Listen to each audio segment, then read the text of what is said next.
Here is something nobody tells you about investing in your child's dream. The moment you sign that check, you stop being their parent.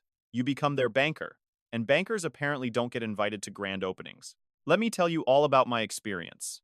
Welcome back to Dad's True Revenge. Grab your snacks, get comfortable, and remember, the people in these stories had every chance to behave themselves. They just chose wrong. Drop a comment and be sure to subscribe. You're going to love it here. My name is Walter Ashford. I am 63 years old, retired from 31 years in commercial real estate, and I like to think I have seen every variation of human deception this world has to offer. I have sat across negotiating tables from men who smiled while they robbed you. I have shaken hands with people whose grip was warm and whose intentions were frozen solid. I thought after 3 decades of that, nothing could surprise me anymore. I was wrong. And the person who proved me wrong was a 5'6" woman in a cashmere sweater who called me dad at Thanksgiving and asked for the salt like she was already planning what to do with my money. But I'm getting ahead of myself. Stay with me. It started as most disasters do, with a dream that sounded completely reasonable. My son Preston came to me on a Sunday afternoon in March. He sat across from me at the kitchen table, Patricia beside me drying her hands on a dish towel. And he laid out this business plan like he was presenting to the board of a Fortune 500 company. Craft brewery, Pacific Northwest style, tap room, small batch production, local distribution. He had folders, projections, a logo for heaven's sake. I looked at Patricia. Patricia looked at me. Preston leaned forward and said, "Dad, I've been researching this for 2 years. This isn't a whim. This is a real business." I picked up one of the folders and flipped through it slowly. I said, "Where did you get these projections?" Preston said, "Serena helped me put them together. She has a background in finance. You know that." Not a word, just a sound. The kind of sound a woman makes when she's being polite, but her entire soul is screaming. I had been married to her for 38 years. I spoke that language fluently. I looked at the logo on the front of the folder. It said Ashford & Co. Brewing. I will admit something moved in my chest when I saw that. My name, my son's ambition. 31 years of work potentially building into something that would outlast me. I said, "How much?" Then I said, "I'll think about it." Now, what I did not tell Preston that afternoon, what I did not tell anyone, was that I had already started thinking about it 3 weeks earlier.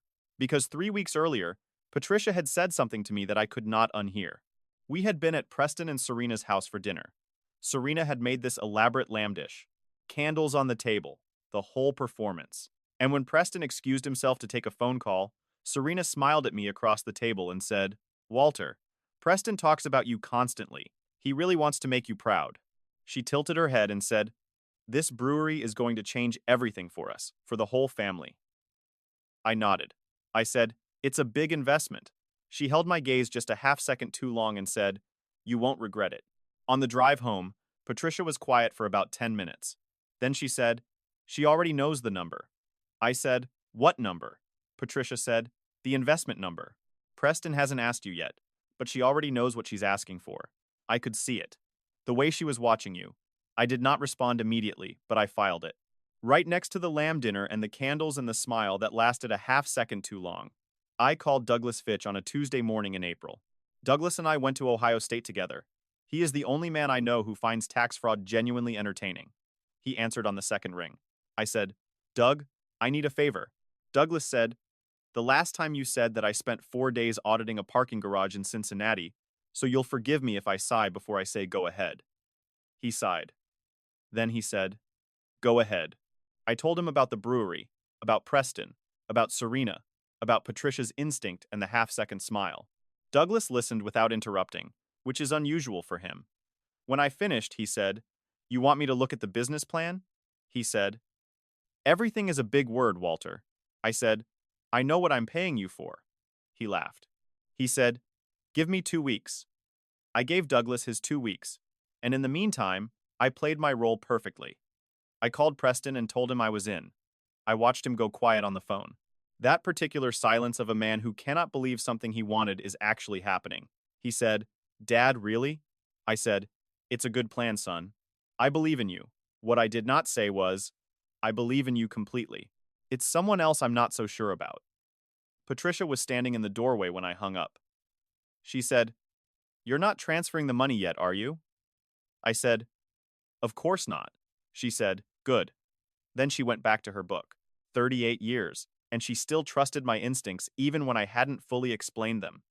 That woman deserves a monument. Douglas called me on a Thursday evening. I knew from his tone in the first 2 seconds that he had found something. Douglas is a man who is almost always dry and almost always bored. That evening, he sounded like a man who had just opened a present he did not expect. He said, "Walter, you're going to want to sit down." I said, "I'm already sitting." He said, "Sit better." I pulled my chair closer to the desk. I said, "Talk to me." Douglas said, "That business plan your daughter-in-law put together, beautiful document, professional, clean projections, solid market research, reasonable timelines." He paused, completely disconnected from the actual financial structure she filed with the county. The room got very still. I said, "Say that again." Douglas said, "The business plan she gave your son is a showpiece. What she actually registered, the LLC structure, the operational accounts, the vendor contracts, it tells a completely different story. There's a second account, Walter. Operational expenses are being routed through a holding company that has nothing to do with the brewery." I said, "Whose holding company?" Douglas went quiet for exactly 3 seconds. Then he said, "Fellow by the name of Richardson Hale." I sat back in my chair. I closed my eyes and I thought about Serena at that dinner table. Candles flickering, lamb on the plate, telling me I wouldn't regret it. I said, "Doug, how long have they been setting this up?" He said, "From what I can tell, before Preston ever walked into your kitchen with those folders." I sat at my desk for a long time after that call. The house was quiet. Patricia was upstairs. The clock on the wall ticked the way it always does. Patient, indifferent, keeping time whether you wanted to or not. I thought about my son. I thought about the way his voice cracked slightly when I told him I believed in him. And then I picked up the phone and called Pete Harrington. Pete answered in that slow, deliberate way of his, like every word costs him something, and he's decided you're worth it. He said, "Walter, it's been a while." I said, "Pete, I need to set up an escrow account, and I need it done quietly." A pause. Then Pete said, "I'll have the paperwork ready by Monday." I hung up. I looked at the clock. I smiled, not because anything was funny, but because the game had changed, and only one of us knew it yet. If you've made it this far, do us one quick favor. Subscribe. A lot of people watch without ever doing it, but it costs you nothing and means everything to us. Thank you genuinely. Let me tell you something about being deliberately excluded. It is not the exclusion itself that hurts. It is the performance that surrounds it. The careful construction of reasons, the cheerful tone of voice, the way people look at you like you are supposed to smile and accept it and ask no questions. I have never been good at that last part. It was a Wednesday afternoon when Patricia came to find me in my study. I was reading or pretending to. Mostly I was thinking about Douglas's phone call and the name Richardson Hale and the way a person could build a trap with folders and projections and a logo with your family name on it. Patricia stood in the doorway and said Serena called. I looked up. I said, and she said the brewery opened. I put my book down very slowly. I said when. Patricia said 10 days ago. The room was quiet. I let that number sit in the air between us. 10 days. Not a phone call. Not a text message. Not even a photograph sent casually the way people do when they want to seem like they remembered you as an afterthought. Nothing. I said, "What exactly did she say?" Patricia sat down across from me. She folded her hands in her lap the way she does when she is controlling something. Anger, I suspected, though with Patricia, it always comes out looking like composure. She said, and I am quoting directly here, so don't look at me like that. She said, "It was 10 days ago. We only invited close family and friends. It was very intimate, very low-key." I looked at my wife. My wife looked at me. I said, "Close family and friends." Patricia said, "That's what she said." I said, "We are his parents." Patricia said, "I'm aware of that, Walter." I leaned back in my chair. I thought about the word intimate. I thought about $480,000. I thought about how intimate is a very interesting word to use when you were describing an event that was funded almost entirely by someone you chose not to invite. Then I smiled. Patricia watched me smile and said, "Why are you smiling?" I need you to explain the smile, because from where I'm sitting, there is nothing remotely amusing about any of this. I said, "I'm smiling because she called." Patricia said, "She called to tell us we weren't invited." I said, "No, she called to check on me. There's a difference." Patricia stared at me for a long moment. Then she said, "Pete." I said everything is exactly where it needs to be. She nodded once, stood up, smoothed her blouse, and walked back out of the room like a woman who had decided to trust her husband one more time, and was reserving the right to say, "I told you so." If it went sideways, 3 days passed. I went about my life with the particular calmness of a man who is waiting for something he is already prepared for. I had breakfast. I read the paper. I called Douglas twice to confirm the details he had sent me, and both times he answered with the enthusiasm of a man who was genuinely enjoying himself, which for Douglas meant he said things like, "This gets more interesting every day," in the same tone most people use to discuss the weather. On the third day, my phone rang. I looked at the screen. Serena. I let it ring twice, not because I wasn't ready, but because I believe in the power of making people wait exactly long enough to feel it. Then I answered. I said, "Serena, what a nice surprise." Her voice came through warm and slightly breathless, the way it always was when she was performing urgency without wanting to seem panicked. She said, "Walter, hi, I'm so glad you picked up. How are you? How's Patricia?" I said, "We're wonderful. Just enjoying the week. Quiet around here." She laughed. That light practiced laugh. She said, "That sounds so nice." "Listen, I don't want to take up too much of your time," I said. "You're not. Take all the time you need." A tiny pause. Then she continued, "So, we've been getting the brewery fully operational, and you know how it is with new businesses. The first few weeks are just, there's so much coming at you at once. Vendors, staffing, permits." I said, "Sounds exciting." She said, "It really is. It really truly is. Preston is in his element. It's wonderful to watch." Another small pause, shorter this time. "So, the thing is, Walter, some of the initial bills are coming due. Operational setup costs, some equipment balances, just the natural cash flow of a new launch. And we were expecting the investment transfer to have cleared by now. And I just wanted to touch base and make sure everything was still on track on your end." Silence. I let it stretch.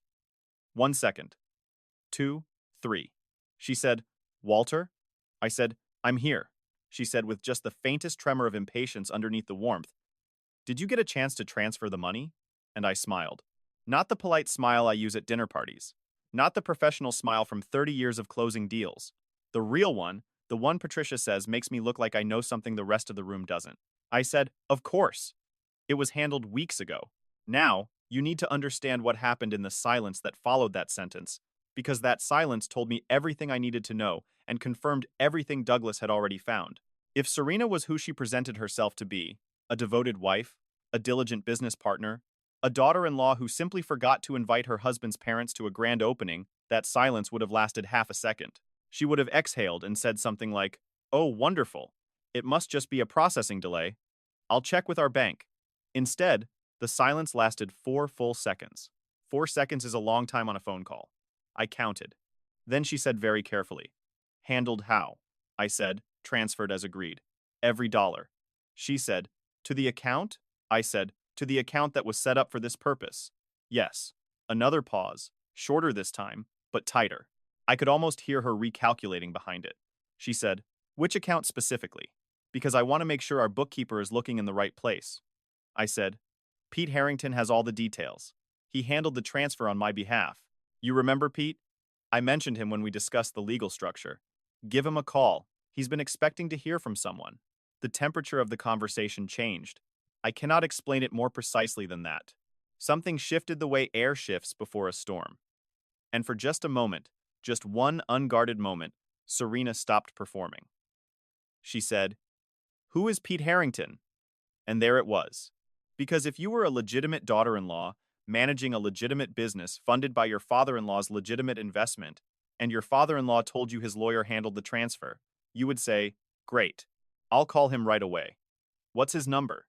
You would not say, "Who is Pete Harrington?" in a voice that had gone 2 degrees colder than it was 60 seconds ago. I said very pleasantly, "He's my attorney. Has been for 20 years. Wonderful man. Slow talker but thorough. You'll like him." She recovered quickly. "I will give her that." She said, "Of course, yes. I'll reach out to him. Do you have a number for him?" I said, "Tell him Walter sent you. He'll take good care of you." We said our goodbyes with all the warmth of a business transaction disguised as a family conversation. When I hung up, I sat quietly for a moment. Then I walked to the kitchen where Patricia was making coffee and I said, "She called." Patricia said without turning around, "I know. I could tell by your walk." I said, "She's going to call Pete within the hour." Patricia poured 2 cups and handed me one. She said, "And what is Pete going to tell her?" I said. Exactly what I told him to. Patricia wrapped both hands around her mug and said, "And Preston? When does Preston find out?" I looked out the kitchen window at the yard. The oak tree we planted the year Preston was born was thick and solid now. Roots deep, branches wide. I had watched that tree for 31 years. I said, "Soon, but not from Serena. And not before we know exactly how deep this goes." Patricia was quiet for a moment. Then she said very softly, "He's going to be devastated." I said, "I know that too." We stood there in the kitchen, coffee warm in our hands, the oak tree standing in the yard, and neither of us said what we were both thinking, that some discoveries cannot be unfound, and some loyalties once tested reveal exactly what they were made of all along. My phone buzzed an hour and 17 minutes later. It was Pete. I answered and said, "That was fast." Pete, in his slow and deliberate way, said, "She called, asked about the account." I told her the funds had been secured in escrow pending verification of the operational structure. I said, "How did she take that?" Pete paused in that way of his, like he is choosing each word from a very specific shelf. Then he said, "She asked what verification meant." I told her it meant we needed to confirm that the registered business accounts matched the investment agreement. She asked how long that would take. Another pause. I told her it depended entirely on how cooperative the documentation process was. I said, "And?" Pete said. She hung up before I finished the sentence. I set my coffee down on the counter. I said, "Pete, it's time to make the call to Douglas." Pete said, "Already ahead of you. He sent the filing documents an hour ago." A long pause. Then slowly, like a man savoring the weight of what he's about to say, Pete added, "Walter, there's something else. Richardson Hale." I said, "Tell me." I said, "What about him?" Pete said, "He's not just Serena's cousin. He filed paperwork in 2 other counties, 2 other businesses, 2 other investors." The kitchen was very quiet. I said, "This isn't the first time." Pete said, "No, Walter, it is not." I stood at the kitchen window for a long time after that call. The oak tree, the yard, 31 years of watching something grow. And somewhere across town in a brewery, with my family's name above the door, a woman was making phone calls she thought I didn't know about to a man I now knew more about than she realized. The smile came back, the real one. Because the thing about being a banker instead of a parent, sometimes being the banker is exactly the right position to be in. If you've been listening for a while and want stories like this to keep coming, it really helps if you hit that like button and subscribe. 97% of people never do, but it's what keeps this whole thing running. So, thank you for real. There is a particular kind of morning that exists only in the weeks before something enormous happens. The sky looks the same. The coffee tastes the same. The birds outside do whatever birds do, completely indifferent to the fact that somewhere nearby, a carefully constructed lie is about to meet the person who built the trap it walked into. I have always loved those mornings. It was a Friday. Patricia was at the table when I came downstairs. She had her reading glasses on and her coffee in front of her. And she looked up at me the way she has looked up at me for 38 years, like she already knows what I'm about to say and is simply waiting for me to say it. I said, "Today." She took her glasses off. "Set them on the table," said Preston too. I said, "Preston first." She nodded, stood up, refilled her coffee, and said with the quiet devastation of a mother who loves her son completely, "Make sure he hears it from you gently, Walter. Whatever she did, he still loves her. That part is real, even if nothing else was." I looked at my wife and thought not for the first time that the smartest decision I ever made in my life was asking her to marry me in a parking lot outside of Denny's in Columbus, Ohio in 1986 with $17 in my wallet and nothing to offer but my word. I said, "I'll be gentle." She said, "You're going to want to be because the moment he finds out, the gentle part becomes your job and the fury becomes his. And you need him clear-headed for what comes next." I called Preston at 9:00 the morning. He answered on the first ring. The way young men answer when they're busy and distracted and running on the energy of something new. He said, "Dad, hey, good timing actually. We just got the tap system fully calibrated. You should come see it sometime. It's incredible." I said, "Preston, I need you to come over." Something in my voice stopped him. I know this because the background noise of the brewery, the clinking, the movement, the low hum of machinery, all of it went quiet like he had stepped into a separate room. He said, "Is everything okay?" "His mom?" I said, "Mom is fine. Everyone is fine. But I need you to come over, and I need you to come alone." A pause, then carefully, "How alone?" I said, "Don't tell Serena you're coming." The silence that followed was the longest one we had shared since the day I told him his grandfather had passed. I could feel him on the other end of the line, turning that sentence over, looking at it from different angles, not wanting to understand what it might mean. He said, "Dad, what's going on?" I said, "Come over, son. I'll explain everything." He arrived 40 minutes later. He came through the front door and into the kitchen, and he looked exactly like what he was. A 3, 4-year-old man who had driven across town with a knot in his stomach that he didn't have a name for yet. Patricia hugged him first, held on a beat longer than usual. Preston let her, which told me the knot had already started to tighten. He sat down at the kitchen table, the same table where he had laid out his folders and his projections and his logo 14 months ago. I sat across from him. Patricia stayed nearby but gave us the room. I did not ease into it.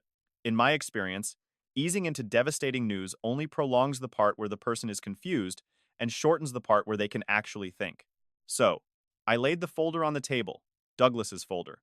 Clean, organized, numbered. I said, before I transferred a single dollar of that investment, I had someone look at everything. Preston looked at the folder. He did not touch it. He said, "What kind of someone?" I said, "Douglas Fitch. You've met him. My college roommate. Forensic accountant." Preston's jaw moved slightly. He said, "You had the business plan audited." I said, "I had everything audited." He looked up at me, and I watched something move across his face. Not anger, not yet. Something more complicated. The particular expression of a person who is starting to understand that two conversations have been happening simultaneously, and they were only present in one of them. He said quietly, "What did he find?" I opened the folder and I walked him through it. Every page, the shell company, the routing of operational funds through Richardson Hale's holding company, the discrepancy between the business plan Serena had presented to Preston and the actual legal and financial structure she had filed independently. The two other counties, the two other investors, the pattern that was older than their marriage and more deliberate than anything Preston had been willing to consider. I spoke slowly. I did not editorialize. I let the documents do what documents do, which is tell the truth without emotion, which is sometimes the only way truth can be heard. When I finished, Preston sat very still. He did not cry. He did not shout. He stared at the folder for a long moment. And then he said in a voice that was almost too controlled, "How long have you known?" I said, "Long enough to protect the money, not long enough to protect you from this conversation." "I'm sorry about that." He said, "The investment? The 480,000? I said, "In escrow, Pete Harrington's office. Every dollar, it never went anywhere Serena could reach it." Something crossed his face. Then relief and grief arriving at the same moment, which is one of the cruelest combinations a person can experience. He put both hands flat on the table and stared at them.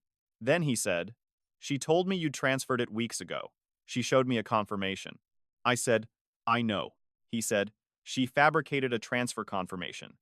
I said, "Douglas believes so. Pete is working with that assumption." Preston pushed back from the table slowly, stood up, walked to the kitchen window, and stood there with his back to me, looking at the yard, the oak tree. I let him have that. After a long moment, he said without turning around, "Richardson Hale." I said, "Her cousin." He said, "I've met him. 4 times he came to the brewery last month to look at the equipment." I thought he was just. He stopped. I watched his shoulders rise and fall. I introduced myself, showed him around. He shook my hand. The room was very quiet. Then Preston said, still at the window, "Was any of it real, Dad? Did she ever?" He stopped again, started over. "Was the brewery real at least? Or was that just the mechanism?" And that was the question I had been dreading because the answer was complicated in the way that only true things can be complicated. I said, "The brewery is real. The building is leased. The equipment exists. The permits are valid. What wasn't real was where the money was going after it arrived. The plan was to run the brewery long enough to justify the investment, extract as much as possible through the operational accounts, and then Douglas believes manufacture a financial collapse, bankruptcy, clean exit." Preston turned around. His eyes were dry, but his face looked like a man who had aged 5 years and 40 minutes. He said, "And then what? They just disappear?" I said, "There's a property. Pete found it. Coastal, listed under a holding company that connects back to Richardson Hale." Preston stared at me. He said, "She was going to take my father's money and buy a house." I said, "That appears to be the intention, yes." Like a man whose legs have decided they've had enough, he put his elbows on the table and his face in his hands, and he stayed like that for a while. I did not fill the silence. Some silences are not meant to be filled. Patricia appeared in the doorway. She looked at me. I gave her the smallest nod. She came to the table and sat beside Preston and put her hand on his back and said nothing. Just that, her hand on his back. After a while, Preston lifted his head. His eyes were red now, but his voice when it came was steadier than I expected. He said, "What happens next?" What happened next took 11 days. Pete filed the documentation with the county. Douglas's report went to 2 investigators who had, it turned out, been building a separate case on Richardson Hale for 18 months and were very interested in what we had. Serena received a formal notice from Pete's office on a Tuesday morning. I was told she called Pete 4 times that day. Pete, being Pete, returned none of those calls until he was ready. And when he was ready, he spoke slowly and thoroughly and left no room for misunderstanding. Richardson Hale was arrested on a Thursday. Serena retained a lawyer by Friday afternoon. And on Saturday morning, my phone rang. Serena. I looked at the screen for a moment. Then I answered. She said, "Walter." Her voice was different. The warmth was gone. The performance was gone. What remained was something rarer, and I thought more honest than anything she had offered me in 2 years of Sunday dinners, and cashmere sweaters, and carefully angled smiles. She said, "You knew from the beginning." I said, "Not from the beginning, but early enough." A long pause. Then she said, "The escrow account." Another pause. "You were never going to just wire the money." I said, "No." She said, "Why didn't you just say something? Confront us." And I thought about that. I thought about Preston at the kitchen window, the oak tree, Patricia's hand on his back. I thought about 2 other investors in 2 other counties who presumably had not had a Douglas Fitch or a Pete Harrington and had not had a wife who noticed a half-second smile. I said, "Because saying something would have protected my money. What I did protects the people who come after you." Silence, long and complete. Then she said very quietly, "He didn't know, Walter. Preston didn't know any of it." I said, "I know that." I said, "He's my son. I know exactly what he is." She had nothing after that. We said nothing more. The call ended. Preston filed for divorce 8 weeks later. It was not easy. None of it was easy. He came to dinner on Thursday nights, and sometimes he talked, and sometimes he just sat with us and ate, and let the house be what it had always been, a place where nothing was required of him except to show up. The brewery, as it turned out, was viable. Genuinely viable. Stripped of the financial architecture, Serena had built around it, and restructured with Pete's guidance, and Douglas's oversight. It had good bones, good location, good product. On a Tuesday in October, on a morning when the sky was doing that particular autumn thing, where everything looks cleaner than it has any right to, Preston called me. He said, "Dad, I want to show you something." I drove across town. I parked in front of a building with a sign above the door. The sign said Ashford & Co., Brewing. Preston was standing outside waiting for me. He looked like himself again, not the version from the kitchen table, the earlier version, the one with the folders and the projections and the logo. He said, "I know it's not how we planned it. I know a lot happened, but..." He stopped, looked up at the sign. "It's still real. It was always going to be real." I stood beside my son on the sidewalk and looked at our name above the door. I said, "Show me the tap system." He laughed. First real laugh I'd heard from him in months. He said, "It's incredible, Dad. I told you." I said, "You did."